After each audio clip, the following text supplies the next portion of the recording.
So today, I am going to be sharing with you how to make an oxtagan for your spiritual cleanse. So here is my finished oxtagan, so you can get an idea of what we'll be doing. An oxtagan is similar to a bagua. For those of you that are familiar with a bagua is used in Feng Shui, and it's put on the outside of a home to keep out ill intentions and evil spirits. So when you're using an oxtagan as part of a spiritual cleanse, you are using it as a protection. So your client, the person that is getting the spiritual cleanse, is going to be sitting on top of the oxtagan, and it is a protection. So we're going to begin. You start with a piece of fabric in the shape of a rectangle. And preferably if you can get yellow, but if not, you can use any color. When I was taught by my teacher, he actually was very conscientious of people not spending money, and he had everyone bring a scarf, and we made them out of scarves. It wasn't till later when I was his apprentice that he taught me how to make them on yellow fabric. It's the same process, but we did it with the yellow fabric because there are higher spiritual cleanses that we won't be talking about today, where you do a removal of an entity that's been attached to someone, and we won't be doing that today. Today we're doing spiritual cleanse. So this is creating an oxtagan. It's called an oxtagan. It's the shape of an octagon, but it's called an oxtagan. And we're going to be doing that so that you can start sharing the wisdom of spiritual cleanse. So you take your rectangle and you bring it over until it makes a triangle. So you want to bring it all the way over until you have a triangle.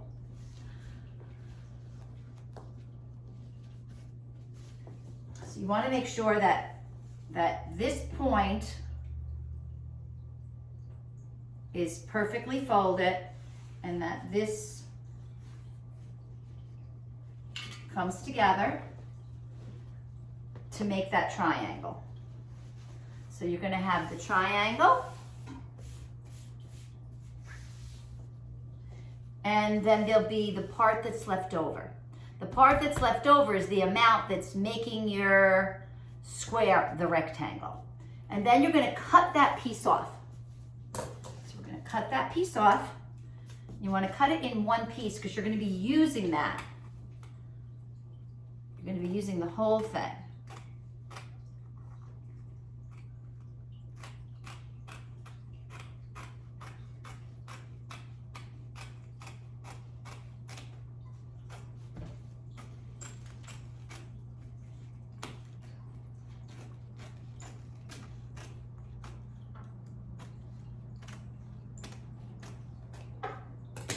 Now you have your folded triangle and you have your strip of the rectangle.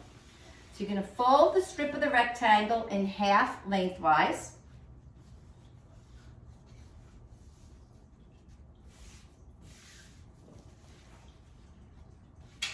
And you're going to open up your square. Now, if you're using a scarf and you're not going to be cutting the scarf, then what you would do is you would fold it into the triangle and then you would tape that part over, creating the square. Then what you're going to do next is you're going to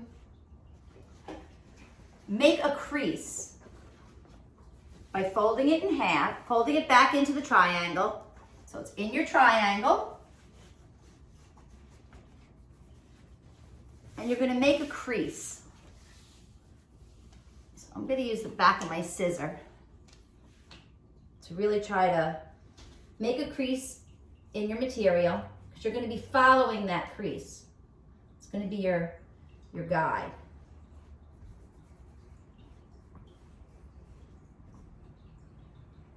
Now, if you want to get fancy, you can iron your creases. I'm just gonna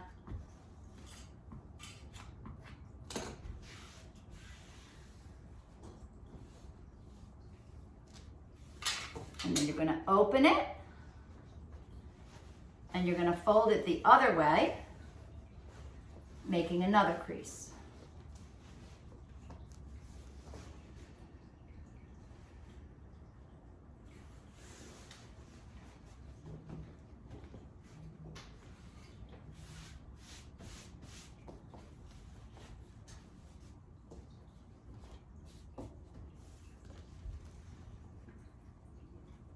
And make sure that your point is together and even.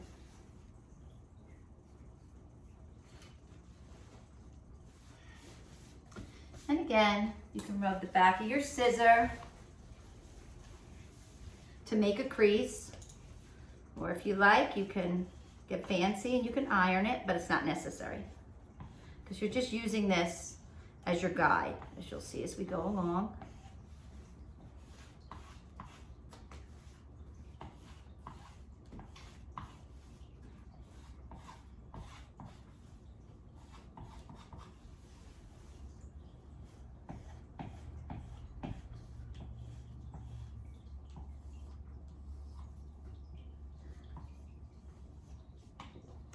So that when you open it,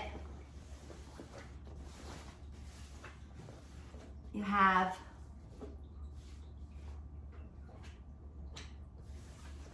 a line going from one point to the other and one point to the other, just so this can be your guideline. And then you're going to take the extra material you have that's now folded in half, and you're gonna place it in the center by finding the middle of your cross. Place it in the center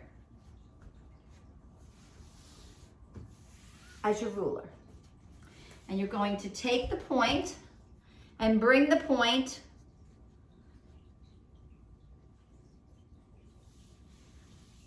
across to the ruler. And then you're going to bring your other one, you're going to do the same thing. Bring it across.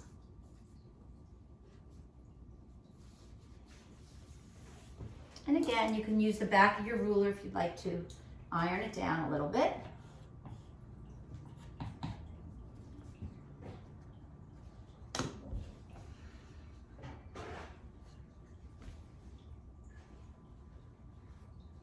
Make them equal. Equal's really important here. Otherwise it gets tricky later on. So you want to fold it a little. And then you're going to do this the other way. Again, find the middle, go to the middle, and fold your two corners again. Bring your corner in, and bring the other corner in.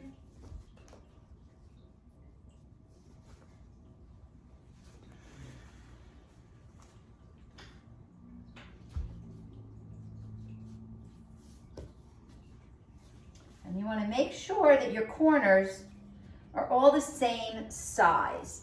So you want to come to your corner and make certain that you can use your hand and make certain that they're all the same length before you go on any further. So mine is going from my index finger to halfway through my palm.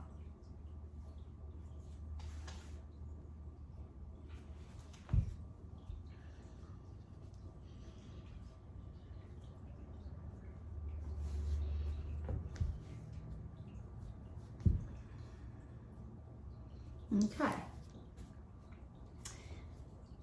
Then you can just take a little piece of tape and just tape it. You're gonna go back and you're gonna tape it a lot later, but for right now, just put a piece of tape to hold it in place.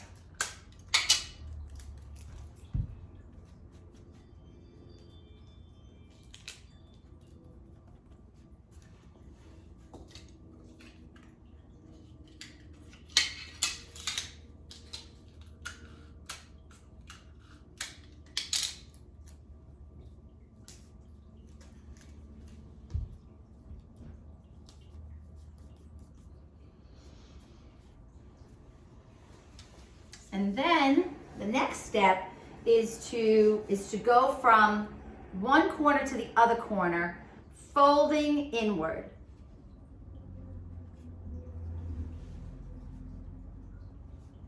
And again, you put a piece of tape.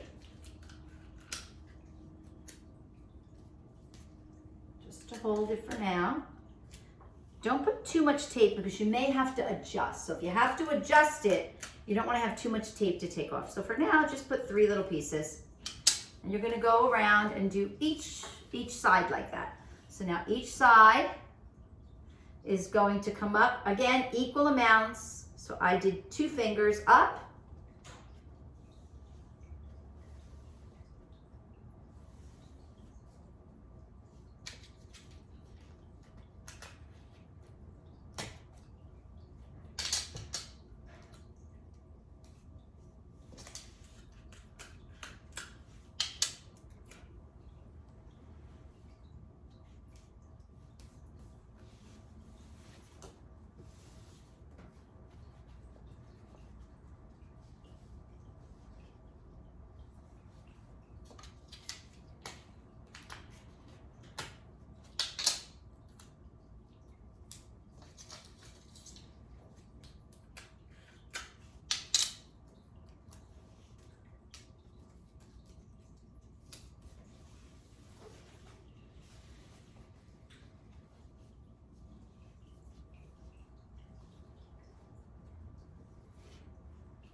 Turn it over.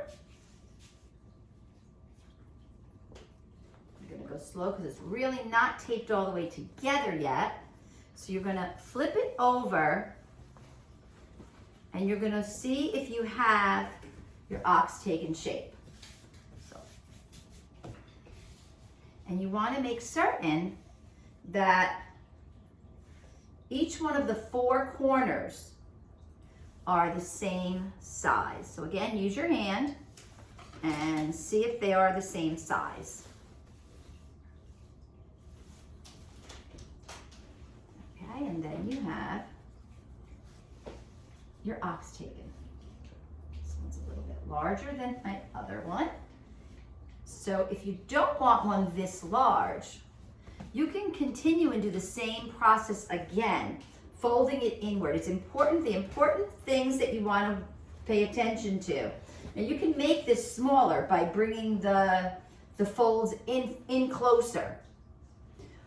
Or you can keep it this big because you may want to use it. You may want to use this. So we're going to fold this in one more time. And again, you want to make certain that it's the same amount of fingers. So I'm going to go in 1 full hand, right? And I'm going to go in 1 full hand.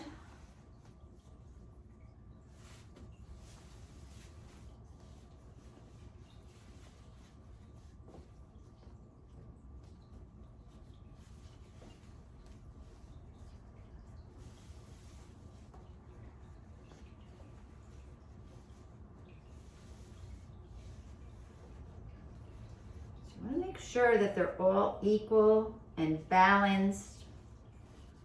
Otherwise you're going to turn it over and you're not going to be certain what kind of shape you made.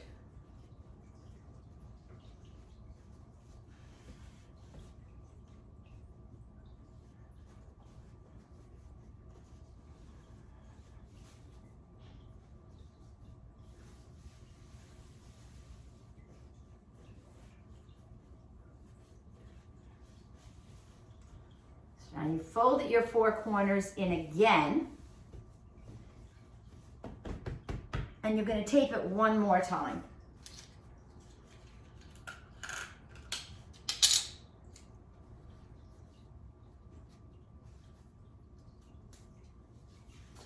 Now, once you have your oxtagan finished, you can sew it, you can leave it taped, you can use fabric tape and you can iron it down.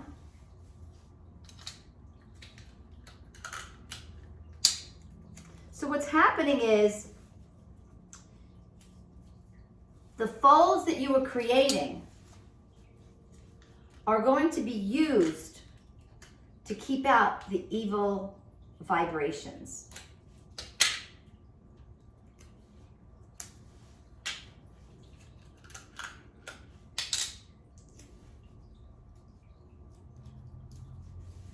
Tape it up.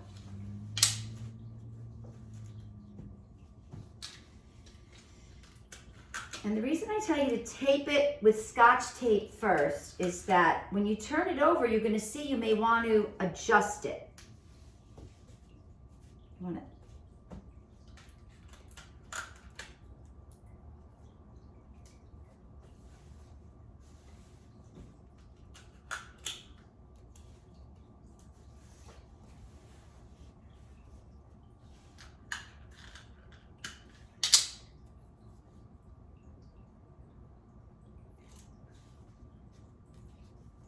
and voila, there we have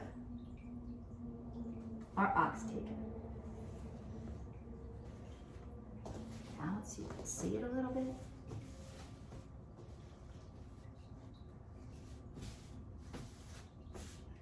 And once you know that it's perfect, and you have your oxtagan, again, you can tape it more, you can use fabric tape and iron it, or you can sew it. You're welcome to sewing it. And voila, there we go. You now have your oxtagan. Namaste.